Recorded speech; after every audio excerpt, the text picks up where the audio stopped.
Hey everybody, Car Chronicles to the office. You ready?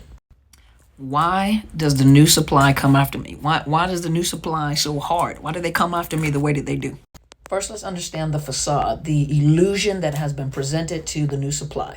The new supply, just like many of you were the new supply, looks at this narcissist as this is the best thing that's ever happened to me. I've never felt this way about anybody. Their emotions are wide open, so they're trying to protect this new investment that they have by all cost, any means necessary.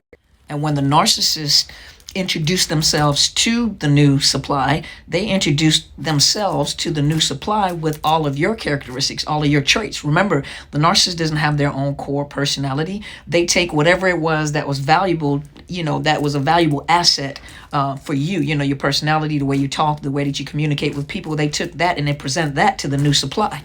So prior to them mirroring you, they've mirrored the old supply and they present the old supply to the new supply.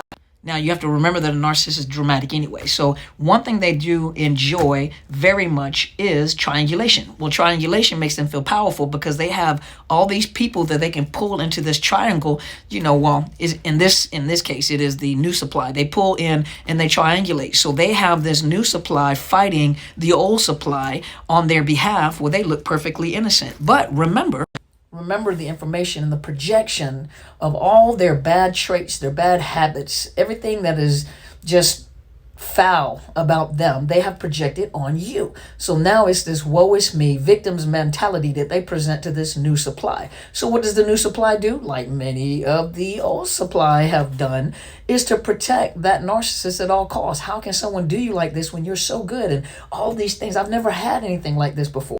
And the narcissist have them under the impression, really is under a spell, and they're telling them, yes, I tried to do this for the old supply. I love them, and now, I just want to give my love. I want to give you everything that this person didn't appreciate. Well, what they forgot to tell you is the way that they got everything that they got is lying, stealing, anything that you can possibly think of, any way that they possibly can think of. So now with this new supply, the new supply is not thinking that they have to come up another level. So that means it's even worse this time. But that new supply is still going to defend their facade, their illusion of a perfect man or woman. Now, you also have to remember that the narcissist will always make sure that there is some type of friction.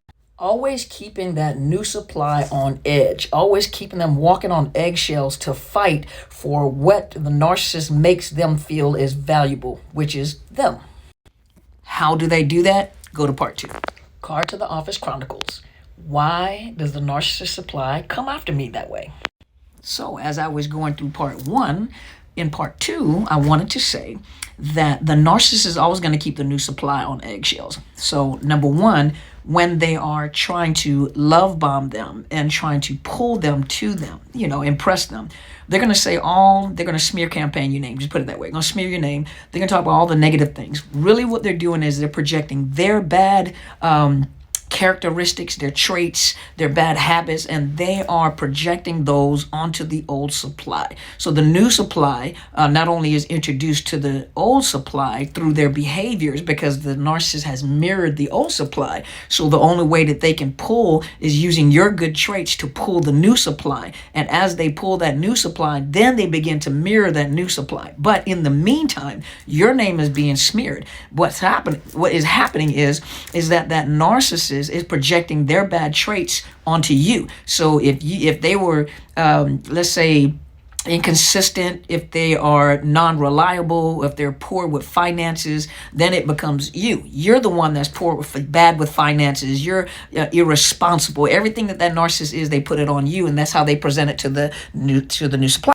Then in the midst of the relationship with the new supply, they're going to say things about you that is positive, because now remember they are love bombing and it's the cycle of narcissistic abuse. And so now they have to make the new supply feel less than, and so they'll present certain things about the old supply that was positive, certain things that you have done, the education that you have, the home that you may have, the job you have, where you travel, what you do and everything, because now that that narcissist wants the new supply to compete with the old supply. So the new supply starts competing for the attention because in their mind, they believe that the narcissist is still in love with, which they're not in love with anybody, in love with and still think about and still wants to be with the old supply, right?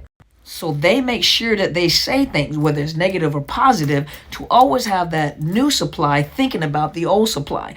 And notice that when a new supply comes after you, certain times that they come after you, you can almost guarantee that they are interested in the narcissist is interested in someone else. So they have already started like love bombing someone else, but the new supply doesn't know anything about their character yet. So their first thought is that they're pursuing you. And oh my gosh, don't have kids. Because that new supply is going to come around to make sure you see them, you hear them, whether you're on the telephone, they want you to hear their voice. And the bad thing is that the old supply knows what this narcissist is. And the more they ignore that new supply, the more the new supply pursues the old supply. Dysfunctional.